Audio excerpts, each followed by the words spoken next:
If I ever took a loss, I learned a lesson.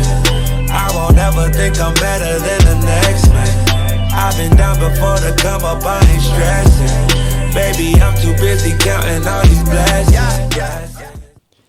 What is up, everybody? Welcome back to the Champions Corner. I am your host, Adriel Orona, and today we have a very special guest and a man that I've known for quite some time. He is a father, mentor, youth advocate, and an entrepreneur, and above all, a head football coach for Williamsburg High School. Today we welcome Nick Ayers. How we doing, brother? Good. Thank you for having me. Yes, sir. Thank you for coming. I think it's so crazy from where we've once. I mean, I was a Batavia Middle School football player, and then I made the change to West Claremont High School, and then you became my football coach. And I think that's awesome. And here we are now. Yep. Yeah. Yeah. It's good stuff. I mean, it's great to see, like, everything you're doing. Thank you. All the outreach, all the great. I mean, it's in your blood. I mean, your parents are faith-based. Yes, sir. And I think it's just in your blood. And when it's in your blood, it's hard to get out. Oh, You yeah. know what I mean? Absolutely. So your outreach and your foundation is athletics. Mm-hmm. So that's how you're reaching all these young people and getting all these people and spreading the word and Yes, doing sir. all that. So it's pretty cool. Yes, sir. Thank you, Coach. It means a lot. It means a lot coming from you. But, Coach, take us back to the very beginning.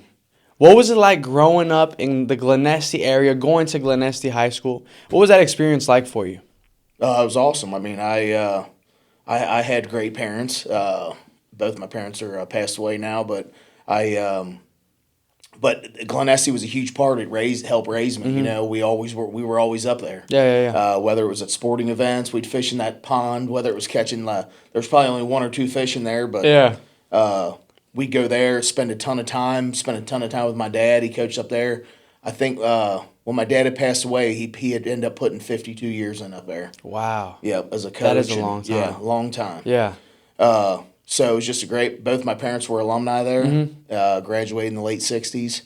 All my siblings went there. I was kind of like the worst athlete of the group. Yeah. So All right. I had to work hard. Yeah. Really hard. All my brothers were really, really talented, and my sister kind of managed everything, you know, because she was the oldest. Yeah. So, but, you know, growing up there and fighting on campus and doing all that as a little kid and running around. Yeah. They call it the feral little brothers. You know, you're running around wild, and, you know, we did that, and Kyle and I ran. Kyle's my youngest brother, and we ran crazy all over Glenesty. It was fun, played sports. Heck yeah. Yeah. What sports did you play in high school? So I played basketball 2 years, played football 4, ran track 1 year, played baseball, but I was terrible. Terrible. I played as a freshman. Yeah. And everybody makes fun of me because I had like one hit. Oh, and I man. batted last. Yeah. And my parents sat me down and was like, this isn't working This ain't out. it? This ain't it. Yeah. Like, you need to get out quick. Like, Yeah. You know, because I come from a pretty good baseball family. Yeah. Oh, yeah. Like, Absolutely. You know, my brother played professionally. And my oldest brother, Walt, was a really good athlete. He went to he had a scholarship to Northern Michigan for football. Wow. And then ended up going to a junior college because he didn't qualify academically. But yeah, it was pretty funny. So Yeah. Heck yeah. What was the training like? Because I'm sure that now the training is completely different now, especially now that you see it from the coaching aspect. What kind of things did you do back in your time in high school to help prepare you for these kind of games, for these practices, things like that? So I knew I loved football from the beginning. I didn't start playing until 6th grade. So when I started playing in 6th grade, you know, my dad kind of held me out of youth, and Kyle and I kind of started at the same time. Yeah. Kyle's 4 years younger than me. Yeah. So I played 1 year at West Claremont for Tommy Peacock. I played for the Warriors. So I played tight end, wasn't very good. You know what I mean? Then went 7th grade, and I started lifting. My dad let me lift weights. Yeah. They had a gym on our property. Yeah. Down at the compound, they called it. You know, down in Mount Carmel. And so I went there, and then Jeff Liebert was the head coach of Glenesty High School at the time. He came from Moeller. Yeah. And he had all these mat drills and stuff. Like, it was kind of new. Yeah, You know what I'm saying? yeah. Like, stuff you see now, he had all that. So me, TJ East, and Chaz Hall all went. We were the only middle schoolers that went, and we just kept going and kept getting beat up and kept just getting, you know, benching the bar and doing all that, you know, just kept going.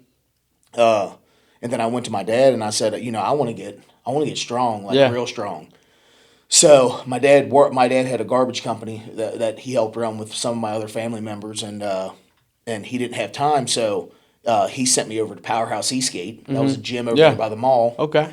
And Billy Hall and Vince Shannon trained me. Yeah. And it just we did the Louis Simmons West Side Principles. Yeah. And that was back then. Yeah, You're talking 1994 is when I started. Oh, snap. Yeah. And Yeah. he was doing it back then. I mean, we were ahead of it, you know what I mean? Yeah. So that's that Russian Eastern Bloc conjugate system. And I just lived it. I mean, Right. I lived in Powerhouse. They let me work there. Yeah. Oh, snap. Yeah, as a little kid. There you go. You know what I mean? That's pretty cool. So yeah. you're constantly around that environment. Around dudes, strong dudes. I see dudes, bench 500, pull 800, That's just crazy. Yeah, so it was unbelievable. And then played 7th grade. As a 7th grader, I played 8th grade football. Yeah. Did pretty good, and then 8th grade had a good year. Get to freshman, and I was very undersized. Even though I was strong, I was still undersized. So continue to work, continue to go.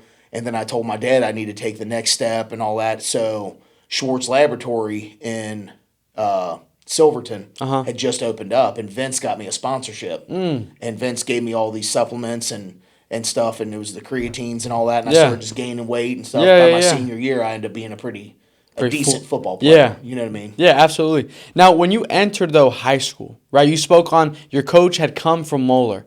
I'm sure coming from such a popular school like Moeller, there's just a standard that is unlike other schools. Yeah, so we had gone from Jeff Liebert, and then we went those couple years, and he was never my high school coach. He was just the high school coach that let me go to lifting. I see. I was in the way. I was a little kid that they let be around. I see what you're saying, yeah. And then, but I showed up every day. Yeah. Didn't care. Yeah. And then freshman year, Tim Odom showed up. He was from Moeller too, played at Ohio State. Oh, wow. He's currently the head coach, I think, at St. Henry in Kentucky. Yeah. So, good dude, but I was always up there. Right. And then sophomore year, Bill Baldridge showed up. He was the head coach at Morehead State. Oh, He showed up, and he got sick during the season, left, and our principal had to take over the last 2 games. We went 0-10. Oh, 0-10, snap. bro. 8 straight games, no scoring. Didn't score for 8 straight games. Dang. How is that? How does that make the community feel? How did you? I didn't know any better. Yeah. I didn't know any better because it wasn't like we were crushing it, Yeah. But I just thought I just want to just keep working. Right. I just wanted to work. I listened to when I went home with my dad. He didn't let us make no excuses about, poor me and this and do that. You got to do better. Yeah. You know what I mean? There was no, hey, I'm going to go up there and talk to the coach or nothing Yeah, like that. yeah. You know You what I'm can't saying? do that. Yep. So my last 2 years, Jeff Seckman was the head coach, and then I started to get a little bit better, still undersized as a junior, and then as a senior, I kind of got to where I got the feeling of football, and I got better. I finally turned over after so long of training and stuff. Right. So you put in all that time, all that hard work. Now, you went to Georgetown College, correct? That's after high school. Yeah, so after high school, I had a couple walk-on opportunities, Kent State, some small, like the MAC schools, because I just wanted to play. You know what I mean? And Coach Diogardi, Jeff Hall, hooked me up with Coach Diogardi. He is the head coach, ironically enough, at Batavia High School in New York. Oh, snap. Well, what a coincidence. But he was the recruiter for Iowa Central Junior College. They were ranked 3rd in the country at the junior college level. Yeah. And I'm talking like last chance stuff, you know what I'm saying? Yeah. So Kevin Twait was the head coach, and they called me up and they say, hey, maybe we'll give you a scholarship. And I was like, I mean, how much is it to go there? It was like $5,000 a year. Totally different than what it is now. You know? So I talked to my mom and dad, and I was like, I just want to do it because I want to see if I can go Division I. Every kid, everybody, see if I can go Division I, whatever.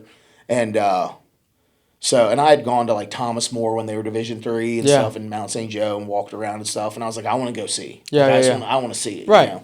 And so I go out there, and we go through camp. I'm starting. They put me on defense. So because I was. You were a running back, correct? I only played running back 1 year of high school. Oh, okay. One year of high school. My dad was going to put me because I got so big, I'm 230 pounds. He was going to put me at center. And let me play line. Because my dad was a line coach, so you know what I'm saying? So I didn't care, I just wanted to play football. Right. So I was like, you think I can try running back? And we talked to him, blah, blah, blah, and that was it. And played a little bit, ended up being pretty good. Yeah. I blocked for Chaz Hall, who went to UC. Oh, snap. So he was a Division I running back. Right. Yeah. Yeah. I mean, unbelievable athlete. So I go out to Iowa Central. They put me on defense. I'm starting backer. They run a 50 defense. I'm the Mike. Yeah. And when we were trying on helmets, I was really worried about the face mask because I wanted the Emmitt Smith face mask. I see what you're saying. I had to have it. You know what right, I'm saying? Right. It's that so dog. they put me in a medium. Yeah. And I don't think anything of it. Like whatever. Well, there was no bladder back then. There was bladders in the helmets. There was no bladder in the helmet. So I get like knocked puking. I get like we were cracking. Dang. Hitting hard. Yeah. You know what I'm saying? I'm sure. So I get hit and the helmet like breaks and there's no bladder in the helmet. Right. So all it was a little bit of foam, and we were going hard. I mean, there was double-digit D1 commits. Yeah. The Will linebacker was going to Colorado. Dang. So you guys were solid.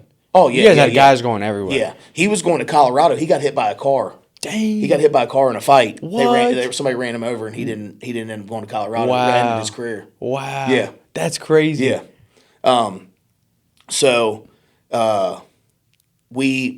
I start puking. They take me to the hospital. And they're like, hey, your red blood cell count's like crazy high. Like something's going on. My face was swollen, whatever. So they don't even let me get out of the hospital. They come in and they say, hey, you're on an out-of-state scholarship. And it only cost me $500 to go there. Yeah. Like I had to pay books or something. And I was like, okay, what's that mean? And they're like, well, we got to take your scholarship. Dude, they didn't let me leave the hospital. What? When they told me. That's crazy. Yeah. So they're because you got injured? Yeah, so because I was done for the year. Yeah. Because the doctors were like, hey, this is pretty serious. And back in, it was summer 1999, so it was August 1999, so they were like, hey, this is what you can do. You can hang out. If you recover and come back, then we'll give it back to you. No big deal, but we're limited, super limited on out-of-state scholarships. And I was like, okay, well, I called my mom, and I was like, I don't want to sit in Iowa. Yeah. Dude, it was flat. Yeah, You're talking flat. I grew up in Mount Carmel, so I grew up on top of a mountain. Yeah. So it was flat, and I was like, man, this is weird. Yeah.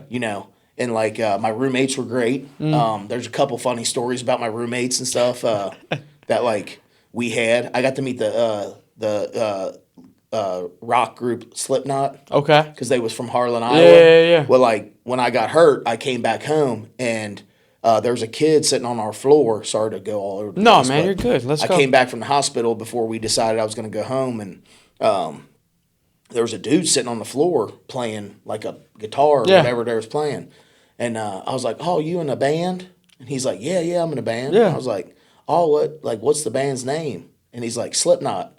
And I was like, oh, is it any good? Yeah. And he's like, have you ever heard of Slipknot? Yeah. I have heard of So his name was Corey. Uh-huh. He's the bass player now, or lead singer or whatever. Right. So he's like, yeah, they were from Harlan, Iowa. Well, my roommates were from Harlan. Yeah. And they all graduated from Harlan in high school in 1999. Right. So they that's was just prime. starting. Yeah. They was just starting. So they start telling me, and I'm sitting in front of dudes that was going to be millionaires. Yeah.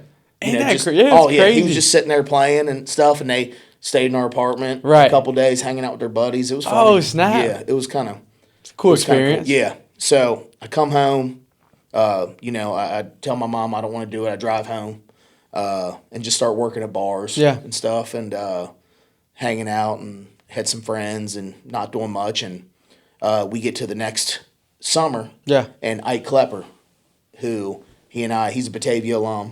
Mm-hmm. This is how much, how good he was.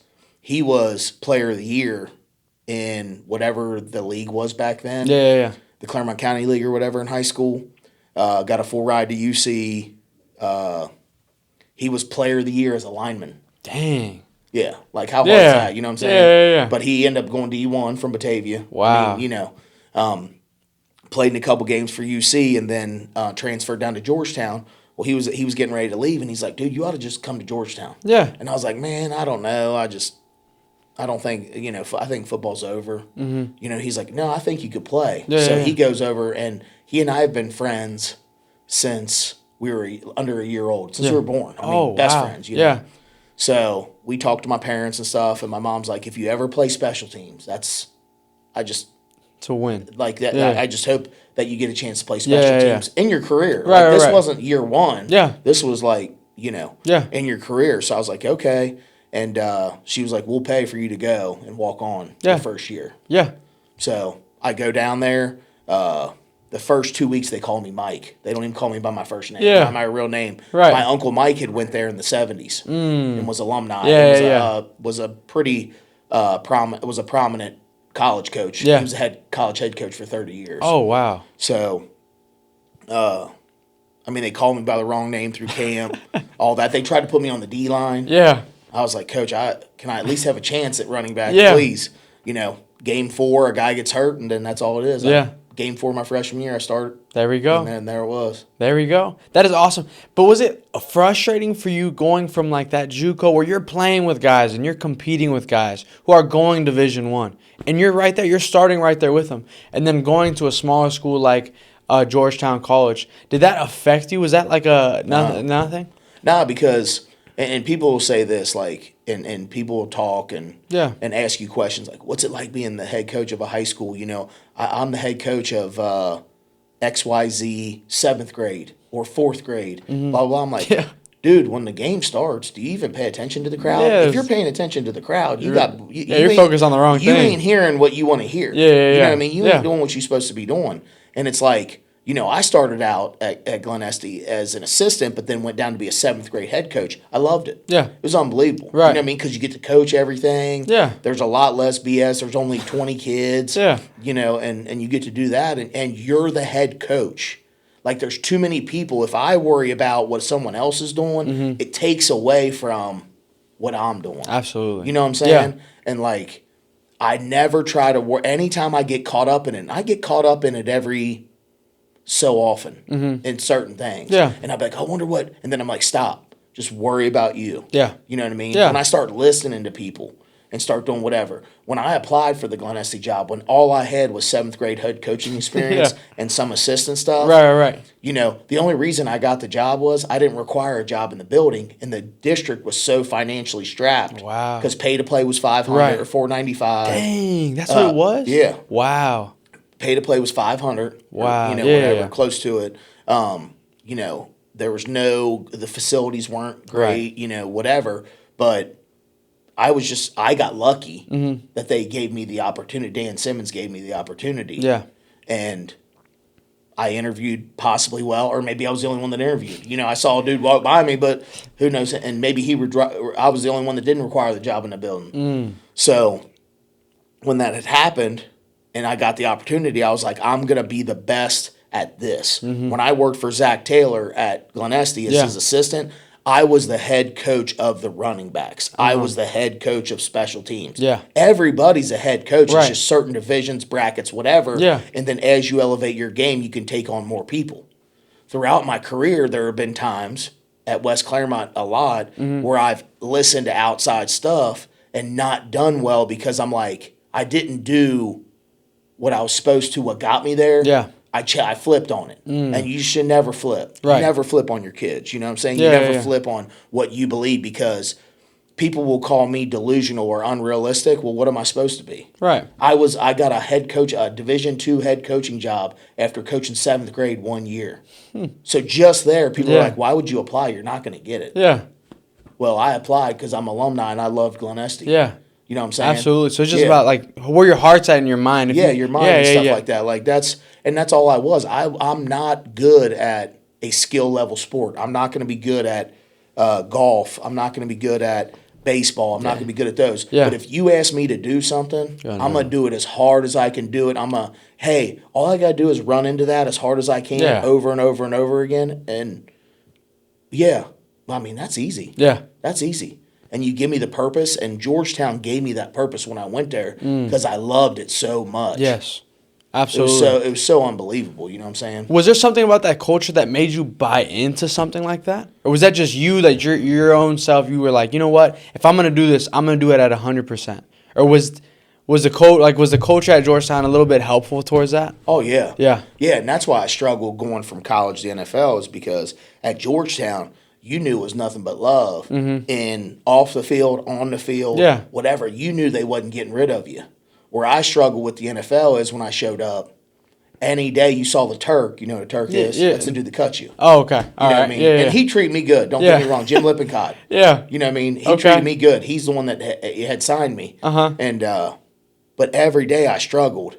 And I wasn't sleeping. I was doing things I wasn't supposed to be doing at night. And then, burning the candle at both ends with trying to be a professional. It's hard, and I wasn't mature enough. I still battle maturity, and I'm 45 years old.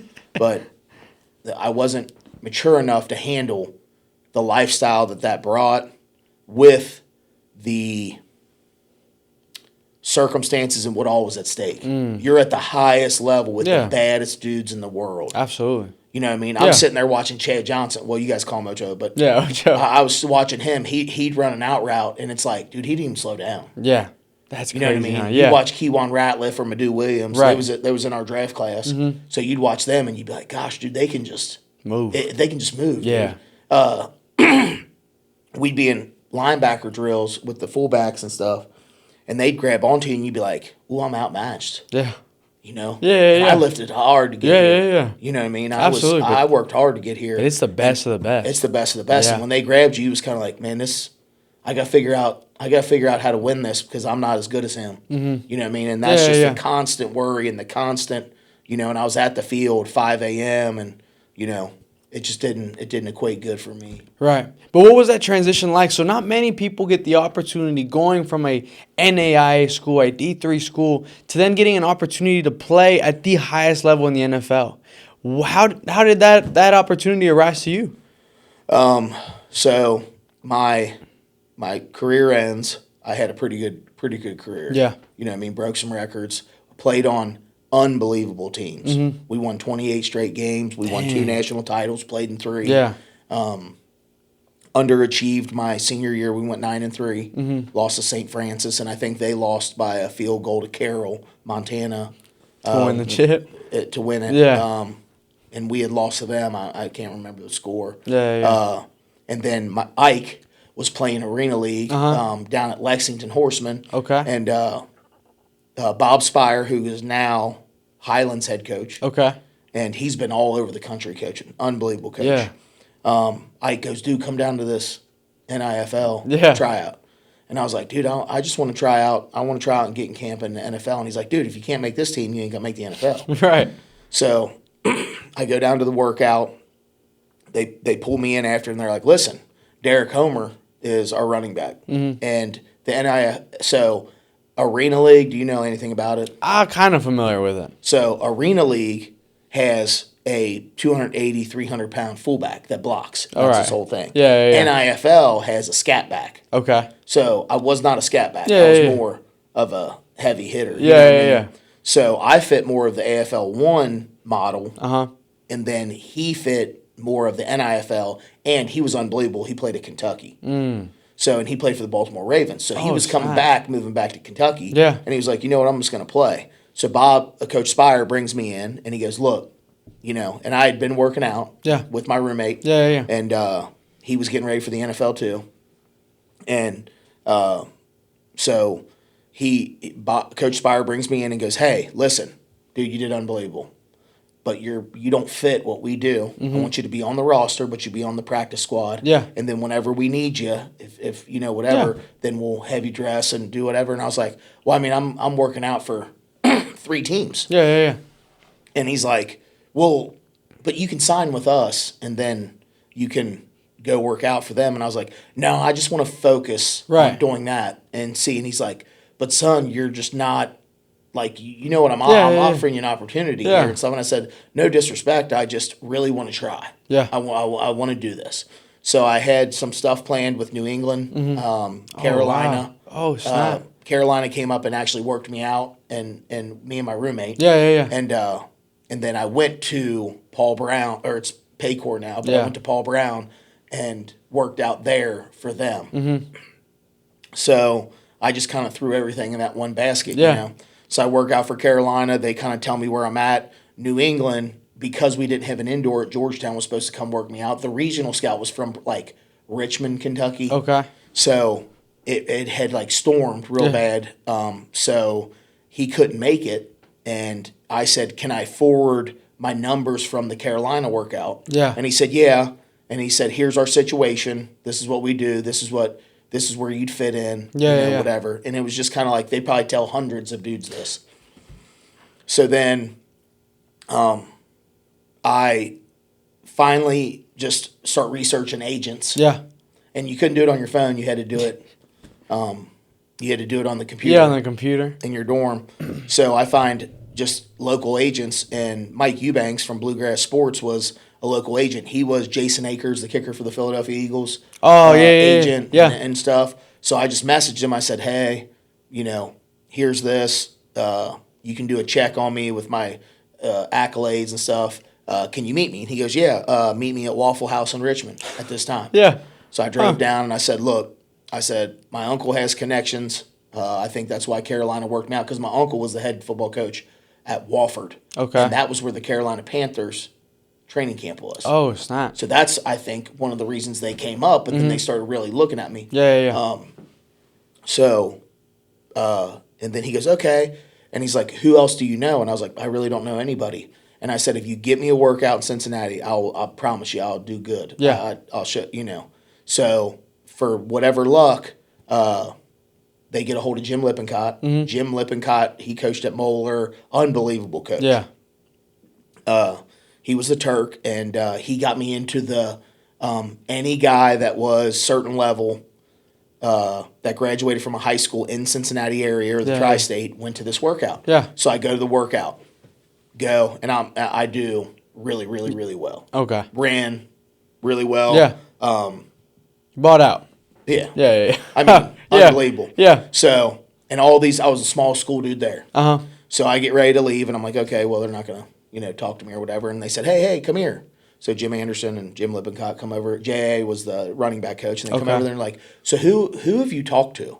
And I was like, I just talked to you guys. Yeah. And they're like, no, what other teams? And I was like, I had a conference call with New England, and I worked out for Carolina. And he goes, we're going to call you on draft day. Oh, wow. And we might take you in the 7th round. Wow. And I was like drafted? Yeah. And he's like, yeah, we might draft you. Oh, and I was like, okay. He goes, but if something goes wrong, we'll call you still. Yeah. And get you in for a workout. You know what I'm saying? Or get you in for at least a 3-day. Right. And a 3-day waivers where they bring you in, you try out for the weekend, and then they tell you come or go. Yeah. So I was like, okay, that's cool. And so I go. Jim Lippincott follows me back in. He goes, I'm telling you, don't sign anything with anybody else. Wow. Dude, we so you were all, they were all in with you. It was good to me, you know what I'm saying? Yeah. So I go, okay, so I go back, keep working out, whatever. Draft day comes, 2nd day, obviously, whatever. And then nobody called me. Mm-hmm. Well, we were partying. Yeah. I'm a college kid, So I was hanging out with my buddy Tyler Johnson's and John Michaels and Jason Kinner's apartment or townhouse. Yeah. And we were all sitting there, and I was like, and I had a Razor flip phone. It was like these really thin flip phones. Yeah. And it like kept going off, and I was like, oh, dude, I got a voicemail. So I look, and he goes, hey, I'm just calling to talk to a Cincinnati Bengals, Jim Anderson. We wanted to offer you a roster spot. Wow. And it was probably 45 minutes after the draft. Yeah. Wow. And so I called him, dude. All my friends were going nuts, And they're like, you need to get up here, get your blood work done, get your physical. We need to send you to Dr. Colosimo. You got to get your legs checked out. Right. All that stuff. What was that moment like? Like they told you. Yeah. It What? was so stupid. It was like I just couldn't believe it. You know what I'm saying? I couldn't believe that I had got worked to that point. You know what I mean? And just a month earlier, an NIFL team that paid you $250 a game said, well, and don't get me wrong, Derek Homer was better than me. Mm-hmm. It was just different. Right. And what they needed for me to do at the Bengals was block. Yeah. You know what I'm saying? Yeah. And they had some issues with the running backs before me of coming in overweight. And I wasn't going to be overweight. Yeah. And, so, and when you say overweight, you get an allotment every week of what you got to weigh. Uh-huh. And then every pound that you're over, it's a $117 fine. I think back then it was a $117 fine. That's for whatever. Crazy. Yeah. So there's no joke about that. You got to be in shape. Oh, yeah, you got to be in shape. Yeah. Like if you look at the Tampa Bay dude this year. Yeah. Oh, I just saw, yeah. Yeah. Well, so he's a big dude. He was a big dude. Yeah, but he's a big dude. I'm using that as the most recent reference. Yeah. I would hate to see what the contract incentive for him to lose the weight was, and when he didn't do it, and people shamed the Bucks for not doing hey, giving him a chance. They gave him the chance, and they told him up front how it was going to be. Yeah. And you're dealing in the NFL, and you're dealing in all these things. Right. And you got to think, I lived in the era where Corey Stringer died when he was cutting weight because they gave him a weight allotment, and he was on diuretics. Oh, wow. And you know who Corey Stringer was? I do not. He played for the Minnesota Vikings. Okay. Unbelievable, yeah. But So, dang, that's no he joke. passed away because, it's no joke when you start cutting that weight. So when these fullbacks would be 310, 300, and they would say, hey, you got to be 290. Well, dude, that's a heavy stick when especially already as a heavy guy too. Heavy dude. Yeah. And, they were heavy, and you got to be able to take so much punishment. Yeah. And I'm talking like helmet practices, like because it's full go. Yeah. It ain't, now they probably wear the shells. Yeah. But like back then, it was full every day. Every day. Dang. And they're like, well, like how do y'all practice? Well, you're off. You only have 2 mini camps. No, dude, you have OTAs. Yeah. And you have 4 days of OTAs. And you're getting after it in them OTAs, and you're having to recover, and you got lifting. You got to pass.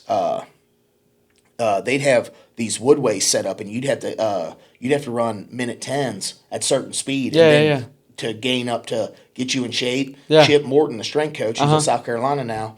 They would make you run a certain thing, and then they would say, okay, now you got to bump up to this, and you have to make it. Dang, dude. Or you're going to be in trouble. Yeah. You know what I mean? Wow. Yeah. That's no joke. And people complain about running sprints, and I used to be that one that would complain about running sprints and all that kind of stuff. I don't ever remember that. But Yeah. Well, that's a good thing. Yeah. But so you're at the NFL level. Yeah. You're in that environment. So what kind of stuff is going on? You said you're part of that practice squad.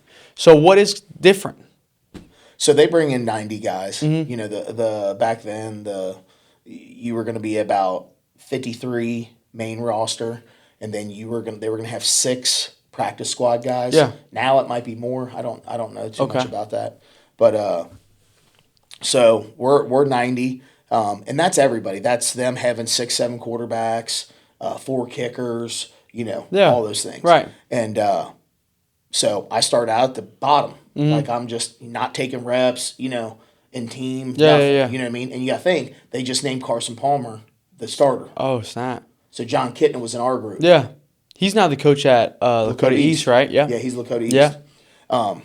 So he had to come to rookie mini camp and help guide the young guys and help them be a pro and stuff. And he was an NAIA guy too. Yeah. Oh, snap. So, and Carson was great. I mean, great dude. And so we go through, well, all of a sudden, like, I'm just like winning every sprint. Yeah. I'm that guy. Yeah. The guy that nobody likes, Yeah, but I'm going you have hard. to be. You have to be. Yeah. Never drop balls. Never, right. Never whatever. And so all of a sudden they're like, hey, you get in at this at special teams. So it turned out like 2 weeks, 3 weeks in, I was starting on special teams. Oh, snap. Yeah. Dang. But while I was starting on special teams, I was also hanging out until 3 and 4 in the morning and going in at 5 or 6 in the morning. Right. And not doing what I was supposed to, And I just became overwhelmed with anything. I had a horrible day one day, and this dude he was a linebacker at Ole Miss or Mississippi State or something. Yeah. And we had one-on-ones, and me and him got into it. Oh, snap. And it kind of just like, I was like, man, this is just, maybe I'm not good enough, Like we just, you know what I'm saying? He stuck me, and I was like, I mean, this dude ain't even good. He ain't gonna make it. Yeah. You know what I mean? He's not in the special teams like I'm in. Yeah. And he sticks me and stuff, and I'm like, okay. And it just bothered me. And then that day was bad, and I start, making excuses, being a baby, and not being a professional, and not doing the right things, know. And so I had a really nice roommate. His name is Kyle Larson. Okay. He ended up being the punter. Yeah. So he was awesome. Had developed some pretty good friendships there, and met great people. It's just I couldn't hold up my end of the deal. I regret that. This podcast is brought to you by The Simple Shots Photography. Whether you're looking for somebody to capture a special moment, senior photos, or your wedding, Ellie is your person. Check her out at thesimpleshots.mypixies.com. That's The Simple Shots with 2 S's.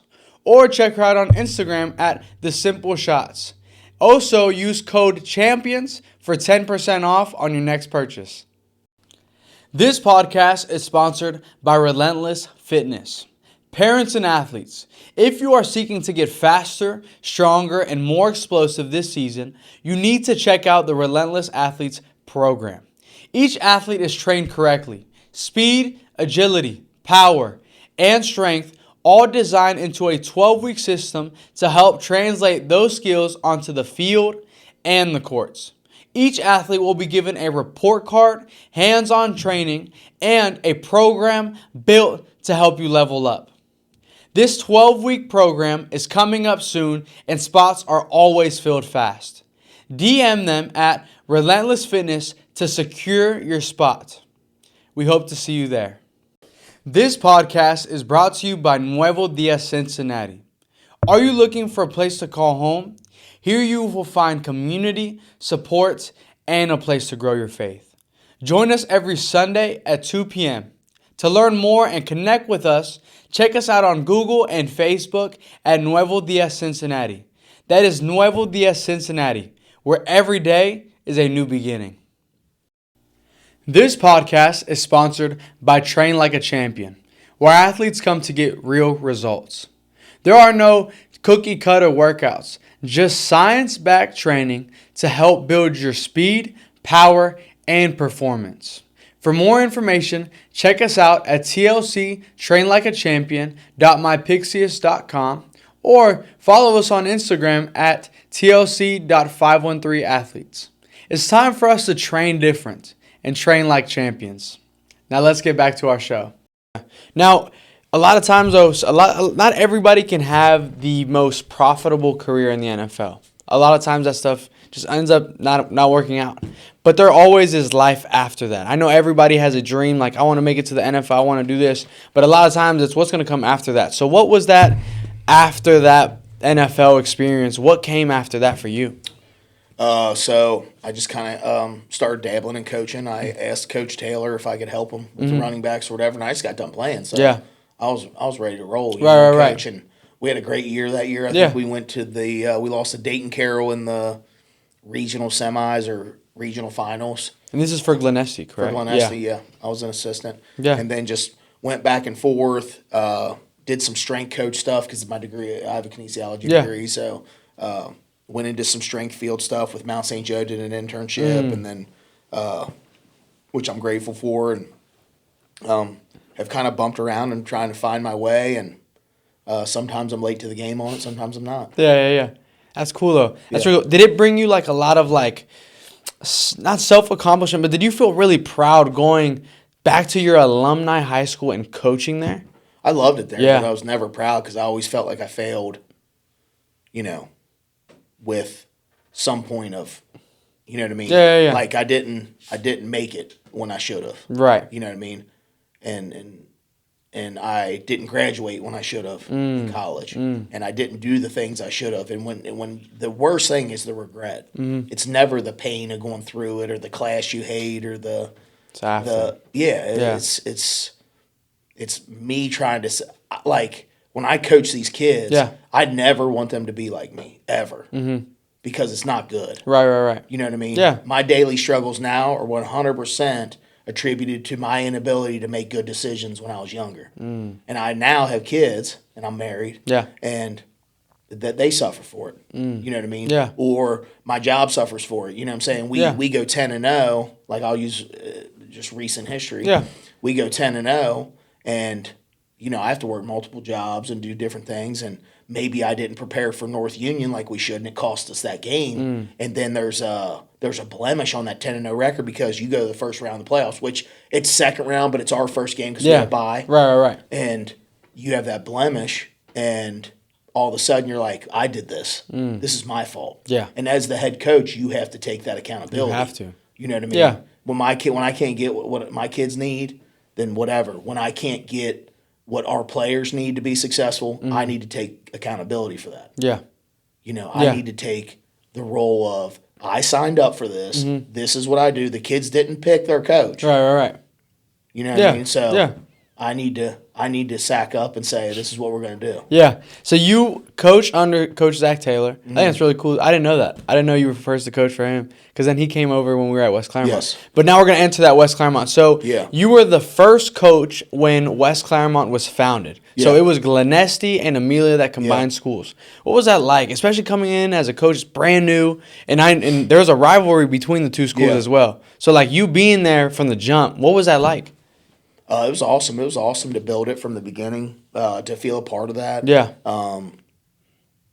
I was, again, lucky because you have to think, Glen Estee and Amelia, we took 2 teams and merged them together. Well, that's potentially 22 starters from each school, which kids played both ways. Yeah. But say you bring over, and not many high schools have 30 returning starters on their first-year team. Absolutely.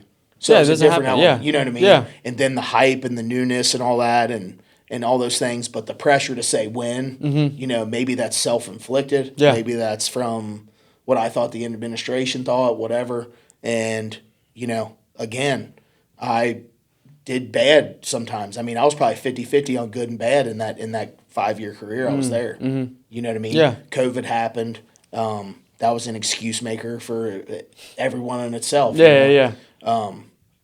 So, but it helped me be a way better coach now. Right. And all the stuff I learned there and what to do and what not to do. Mm-hmm. I mean, that's what, that's what coaching is. Absolutely. And then entering like a new coaching job, like brand new. Any experience that you had in the past, like maybe some standards that you put on yourself, standards that other coaches have shown you, did you try to implement them in your athletes? From Glen Estee to West Claremont? Yeah, just when it started. So like when you first started, was there like a standard that you set, like this is what we're gonna do and this is it? Yeah. So and sometimes you'd fall short of that. Like I remember one game and we started out and I was like, I'd come from 7th grade to high school. Yeah. And our first game I think was Lakota West. Oh yeah. It was somebody like crazy. Yeah. And then Mason. And oh, you're like, man. We're getting into GMC you're school. like crazy. So like, and I was just defeated because we just got whooped. And my dad was on staff, and he's like, "Don't make one excuse. Yeah. I don't want to hear it. Don't make one excuse." Mm-hmm. And he told me just in private. He didn't try to embarrass me in front of anybody. Yeah. And I was like, okay. And he goes, "I don't care about the pay to play. I don't care about the facilities. I don't care about whatever. Yeah. We're here. This is us. Let's go." Mm-hmm. So from then on, I think we won 4 games that first year, and we had over 80 kids on the team, which was good for us. Yeah. And I learned a lot, and the kids were awesome. And then we just built slowly, and then second to last year we had a really good year. We went 8-3. Yeah, had a good class of kids. And then, obviously, with the conversion and stuff, we go to West Claremont and then have a really good first year. 7-4, win league. And then after that, kind of the ups and downs and crazy. And that's part of it. It's part of it. Yeah. And, and again, became unfocused. Yeah. And then you relax and you think things can go unsaid and it can't. Yeah. You know what I mean? So that's on what me. You're saying. You want to, if you could only apologize for what you did in each year of your career, there'd be a long line of apologies. Yeah, absolutely. Yeah. Now you're head football coach at Williamsburg High School. Yeah. What was that transition like there? Because you went from going to a big Division I school at West Claremont to going to a smaller D4, D5? D5. So we were 6 when I first got there. Wow. So then what was that like? So like I said before, when the game starts, it don't matter. Mm-hmm. And field's the same. Yeah. At the end of the day, the kids might not be the same size-wise or whatever. Right. But they want to do good for you. Yeah. They want to play hard. They want to do those things. And when I got there, I learned real quick the alignment of the Williamsburg community was very football-based.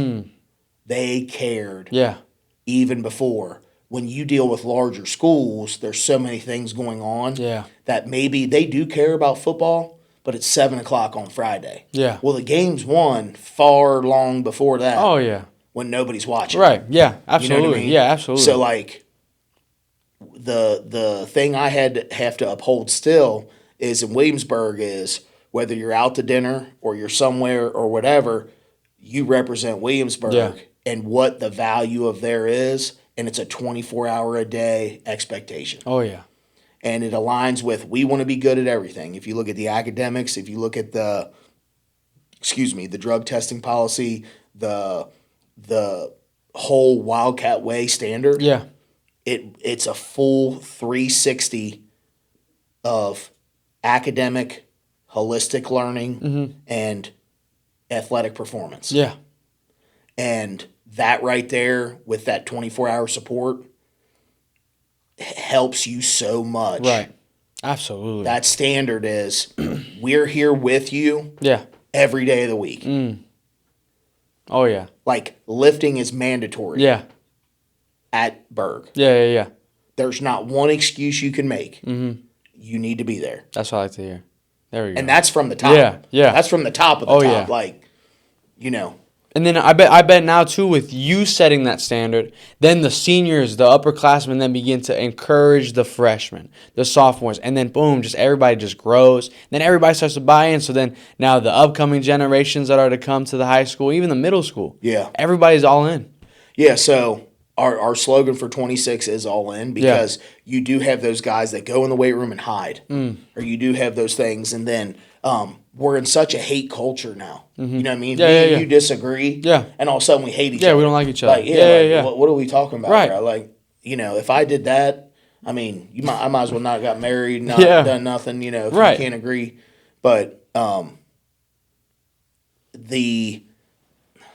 do I say it like as politically correct as possible? The kids hate on each other so much because I mean, dude, even ESPN, it's you got mossed. Oh yeah. And it's not anything about the highlight, and it's not highlighting the highlight. Right. It's making fun of the low light and the kid that's putting themselves on an island. You know what I mean? Yeah, absolutely. And I can give you an example. College kid, I won't say what school or whatever, but a recruiter came in and they were recruiting one of our kids, and it was at West Claremont. Yeah.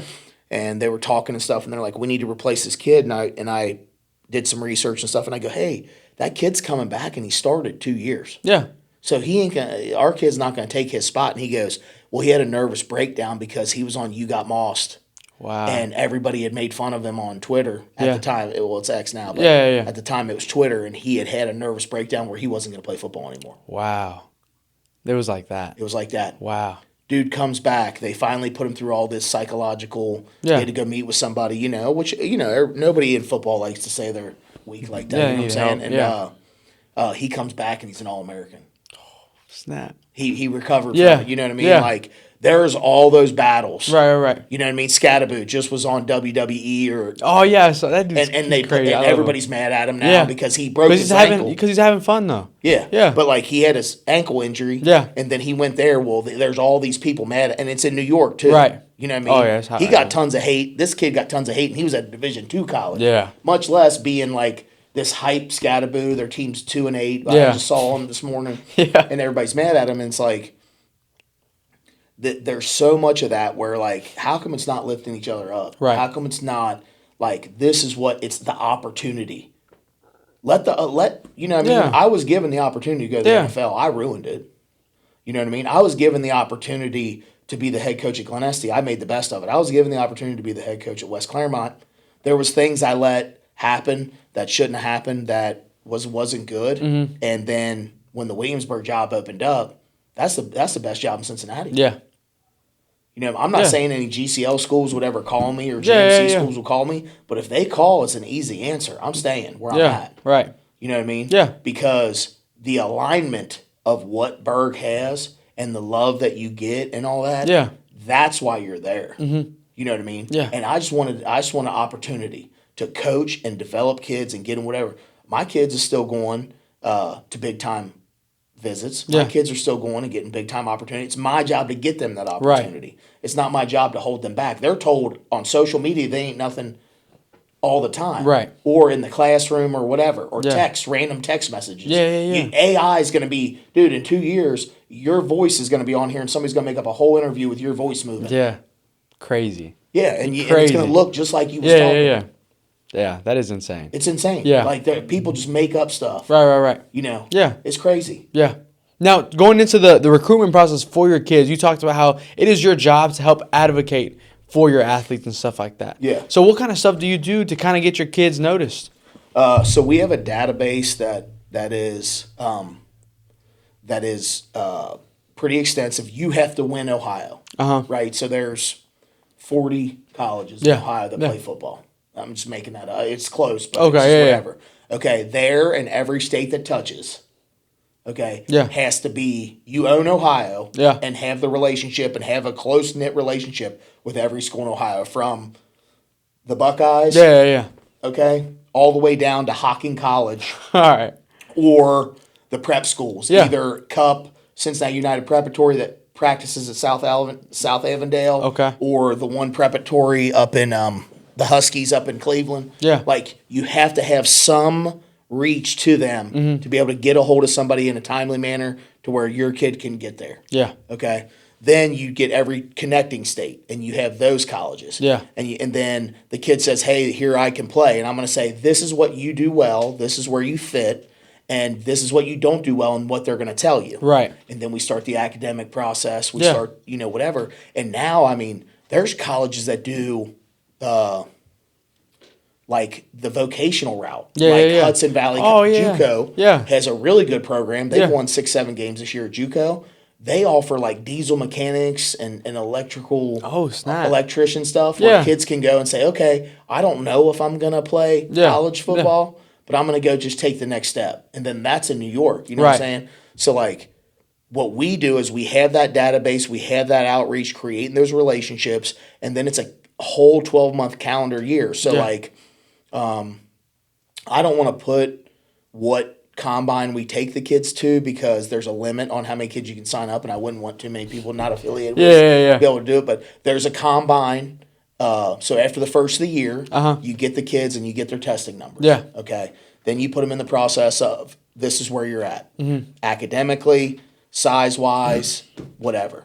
And you can even do their bloodline. It helps sometimes that you're like, hey, my uncle was played for the Detroit Lions in 1975. Oh, snap. And that's you give them a bloodline. Yeah. You know what I mean? Oh, well, he's somebody. You know? Right. So then you go and then you say, okay, this combine is one that is going to get you a little bit of notification. So Steve Wiltfong from 24/7 Sports will be there. Yeah. All these guys. It'll give you the idea of what camp in the summer is going to be like. Yeah. A ton of coaches and recruiting people will tell you not to go to these camps because they're money grabs. But what I think is it prepares you to go stand in line with dudes that are going to be bigger, smaller, faster, weaker, smarter, whatever. And it helps you months in advance to then go back to the drawing board and say, I went to this combine. I wasn't even in the top 10 of running backs or linebackers. And then you go back and say, I need to work on these things. Right. Where if you just go and you say, hey, I'm going to go to UC camp in June. Then you're just limiting yourself. And you're limiting yourself. And you go and it's your first time and you're like, dude, I'm the smallest dude here. Yeah. You know what I mean? Yeah. And then we go with them as coaches. Yeah. Because if Billy takes his mom or dad and they introduce themselves to Mount St. Joe, Georgetown, Heidelberg, Ohio State, OU, their coach, the coach will disregard it because that person's the parent or uncle. I don't want to talk to the head coach, they're going to say, okay, and we have a flyer and we give them. You know what I mean? Yeah. We're trying to convert over to the wristband where it's got the kid's QR code on it. And you just scan that. And they can just scan that. And the business card goes in the coach's phone. That's pretty cool. Dot is the one that is going to give us a deal. They'll give us the bands for free as long as the kid has a subscription. Yeah. So we're working on that, but we're going to do that. There's also Athletics Academy that has a website that does certain kinds of recruiting websites. A little bit expensive for us. Yeah. So I'm going to try and do it on my own. But they have a really cool thing. That's really cool. They're doing.